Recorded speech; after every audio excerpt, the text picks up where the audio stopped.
Mario Kart Double Dash was released worldwide November 2003 for Nintendo's GameCube. It's the fourth installment of the Mario Kart series and the third for home consoles, preceded by 2001's Super Circuit for the Game Boy Advance and 1996's Mario Kart 64. Double Dash was the first game in the Mario Kart series to feature 3D models for racers instead of 2D sprites seen previously, and was the only game in the series to feature a co-op mode. I'll get to what else sets it apart here in a minute. Grab a drink, sit back, let's talk about Mario Kart Double Dash. The story? Racing. The end. So the game plays similarly to other Mario Kart games. You challenge other Nintendo characters in races around Mario-themed tracks, picking up items along the way that you use against the other racers to slow them down, or speed yourself up. Races are split into 4 different cups, each with 4 tracks for a total of, you guessed it, 16 tracks, with shortcuts aplenty, and of course let's not forget Rainbow Road. There's also a 5th cup called the All Cup Tour where you race all 16 tracks back to back. However, only the first 3 cups are available when you first start the game. There are 3 difficulty levels, the 50cc, 100cc, and 150cc. The higher the difficulty, the faster the karts, and more competitive the computer. There's also a mirror mode, which is the same as 150cc, but with the tracks mirrored. Even the award ceremony is mirrored. I will be uploading a video soon where I play the complete All Cup Tour in 150cc, raw, unedited, and unnarrated, so keep an eye out for that. You'll notice there are now 2 characters on a kart. One character handles the driving while the other throws items. This allows for a 2-player co-op mode only seen in Double Dash, where one player drives while the other throws items. Players can alternate driving and combat positions on the fly. Double Dash also introduces double item boxes, where both characters on a kart get an item. After the character on the back throws, the characters switch so the other one can throw their item. In a single-player game, this happens automatically, but in a co-op game, the swap must be done manually.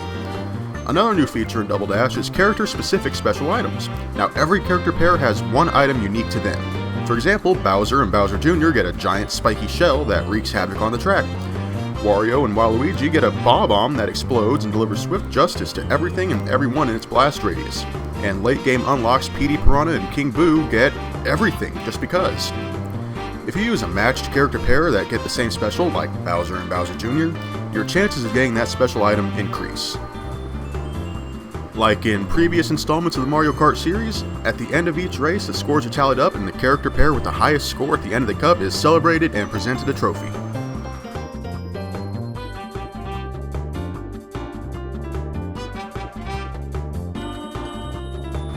Other game modes include a time trial, a single-player mode where a single racer has to finish any of the 16 courses in the fastest time possible. The fastest time is saved as a ghost that the player must beat to set a new fastest time. Each character is given a single mushroom to use at any time during the race. Versus, where players choose any course and race against up to 3 human players or 15 over land with customized rules. Battle, where players fight against up to 3 human players or 15 over land, using items scattered across a battle arena.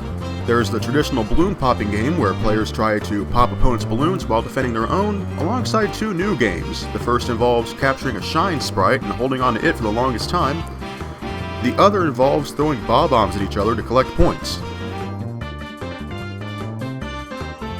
And last but not least, there's a LAN party. This mode involves the GameCube broadband adapter. Up to 8 consoles can be connected, allowing up to 16 players to race with 2 on each kart. I can't show you this mode because I don't own 8 GameCubes and I don't have any friends. Mario Kart Double Dash received positive reviews with a score of 87 out of 100 by Metacritic. Over 7 million copies were sold worldwide, with 3.8 million of those in the US alone, making it the second best-selling GameCube game of all time, behind Super Smash Bros. Melee. This game has proven to be popular with collectors and geeks like me, with copies of the game selling on eBay and in used video game stores for around $40 to $50 US. Even the case and manual without the game for about 15 bucks. Mario Kart Double Dash was the first game of the series I owned and played, and it very quickly became one of my favorite video games ever. Comparing Double Dash to other Mario Kart games, this one has the most memorable tracks, the best music, and the best overall gameplay, and no other game gives me quite the rush of nostalgia and joy that quickly turns to anger that Double Dash does. Not even other Mario Kart installments can. Mario Kart Double Dash is an obvious recipient of the NostalgiArcade seal of approval.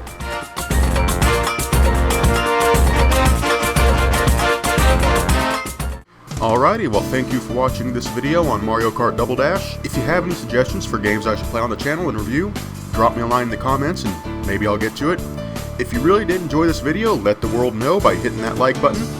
If you want to see more, hit the subscribe button.